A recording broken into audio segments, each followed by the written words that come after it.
Hello, this is the ABC Group, which consists of Ashanti Galliard, myself, Brittany Fantasy, Cheyenne Wilson, and Cadence Raven.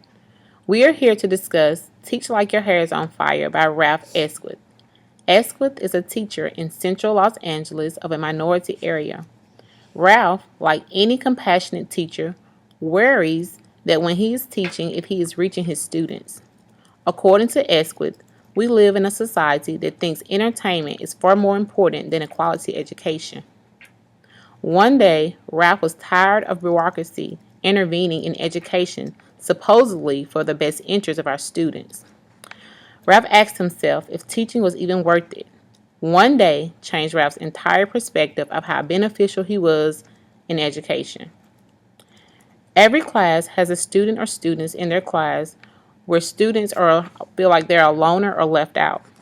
This particular day, Ralph was doing a science experiment with his students, and she could not get her wig lit.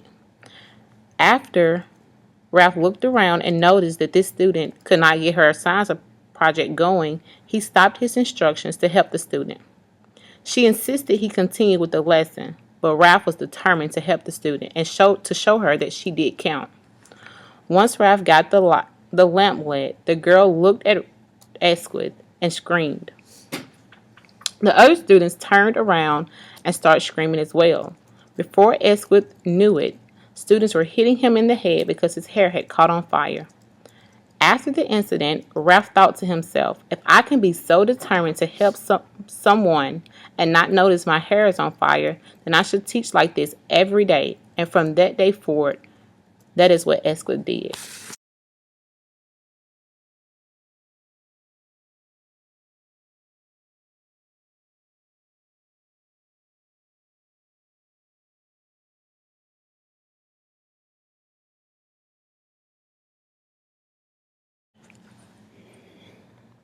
Every teacher wants control of his or her classroom because without classroom management, nothing else will be in order. Esquith believes without order, students will not learn, nor will they improve their critical thinking skills. A student cannot build their character, therefore, a teacher must gain control of their classroom. Many teachers go about the wrong way of having control of their classroom because they instill fear in their students. Ralph suggests that when teaching or parenting, we must always try to see things from the child's point of view and never use fear as a shortcut. Esquith uses 4 methods in his classroom that has gotten him much success. Number 1, replace fear with trust. On the first day of school, Esquith let his students know the rules.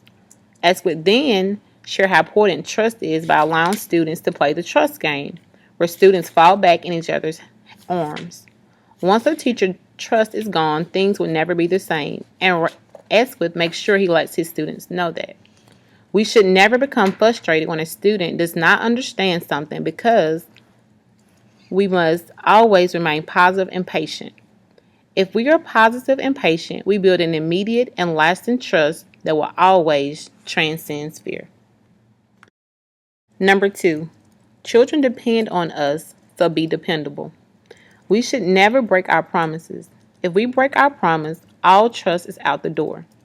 If we are dependable at all times, and on one rare occasion we cannot follow through with something we promise our students, then the students will be more understanding if we have to postpone.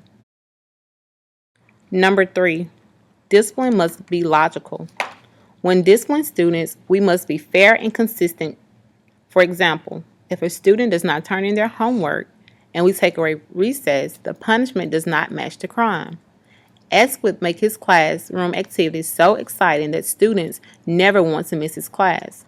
Therefore, if a student is asked to sit out because they haven't did an assignment correctly or because they are misbehaving while doing the assignment, the punishment matches the crime. Number 4, you are a role model. Teachers should show that they care about their students because if we show we care, students are prone to listen when we're teaching. Ralph has experienced students talking about previous teachers because they're always late or on the phone while students are working. We must show our students we care about their education. The best thing about being a role model, is teachers can always learn from their mistakes and become a better person for their students. Hello, I'm Cheyenne Wilson. Chapter 2, Searching for Level 6 of Teach Like Your Hair is on Fire by Rafe Esquith. He talks about how a classroom should be conducted. Esquith says that if a classroom is based on trust and is fear-free, then it is a fantastic place for kids to learn.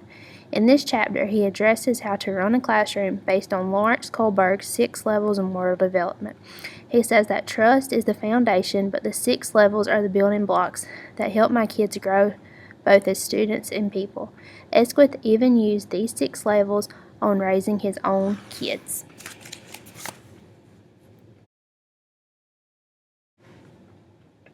Level 1. I don't want to get in trouble. All behavior is based on the fact that children do not want to get in trouble. They fear that if they are not good, then they will get punished for their wrongdoing. Esquith states that eventually we want children to behave well, not because they fear punishment, but because they know what they are doing is the right thing to do. Level 2. I want a reward. All of our life we have learned that if children are rewarded for good behavior, then they are more than likely to repeat that behavior. Sometimes if children are rewarded for turning in their work, they may not learn all they need to know about that particular assignment. They just know that if they turn it in, whether or not it's correct, they will get a reward. Esquith says that if a chart with a gold star works for you, then fine, but it no longer works for him. Level 3. I want to please somebody. Children are made to please their parents. Therefore, their parents expect them to please their teachers as well. First-year teachers think that these kids are the pick of the litter, so to speak. They make teachers feel good about themselves. Needless to say, the children are doing it for the wrong reasons. Children are worshiping their parents and teachers at this level. At least they are being respectful and paying attention, but later on in life they will not be happy with their college and work choices, which were probably influenced from their parents, and live a frustrated lifestyle. Level 4. I follow the rules. Laying down the law on the first day of school is probably the way to go. Esquith agrees with giving your students guidelines, but the better teacher explains to students why the rules are important. Some teachers even allow students to make their own rules. Different rules in different classes are a great way for students to adjust to new situations. Although rules are great, students should not be taught to follow everyday rules.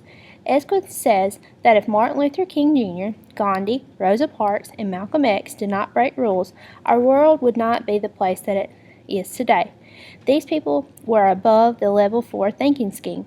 A chart is a good way to represent rules in a classroom, but students should not live by it. They have to remember that sometimes it will not be there, and there are times when the chart is wrong. Level 5. I am considerate of other people. Both children and adults can learn by this level. Esquith says that if we can teach children to be considerate of others, then we have accomplished a lot. If there was a world of level 5 thinkers, then we wouldn't have rude people on the bus, cutting people off while driving, or neighbors making noise in a hotel at early hours in the morning. When Esquith was teaching this level to his students, he used the character Atticus Finch that was in the book To Kill a Mockingbird. Atticus gives his daughter this advice: you never really understand a person until you consider things from his point of view, until you've climbed inside his skin and walked around in it. By using this quote, Esquith saw a huge difference in student behavior. He got comments from everyone about his students' behavior. Reaching level 5 was great for Esquith, but he wants his students to do better. Level 6. I have a personal code of behavior and I follow it. This is the most difficult level for an individual to achieve. The reason being is that a personal code of behavior resides within the soul of that individual. This level deals with what is doing right for others and respecting that. The example that Esquith gave was a very sweet, genuine story. Esquith was absent from work one day. The next day, a lady with a younger son showed up at his classroom door. The lady explained that her son had been beaten on the way home from school and was robbed. While all of this was happening, several kids just walked by and let the bullying take place. A little girl stopped by and picked up the little boy off the sidewalk, took him to a fountain, cleaned him up, and made sure he made it home safely. The little boy's mother was trying to find out who the girl was so she could thank her. Esquith asked his class about the incident, and no one acknowledged that it happened. Several kids were talking about who the bully could have been and who helped the little boy, except one little girl, Brenda. She kept working continuously without looking up. Esquith noticed this and took note. She looked up and shook her head at Esquith, telling him not to say anything to her about it. Then he knew Brenda was the girl who helped the little boy. Brenda reached level 6. This is the level where we want all of our students to reach and exhibit. Chapter 3. Illiteracy is a major issue in today's society. Students are not learning how to read or write, and it is not because they are incapable.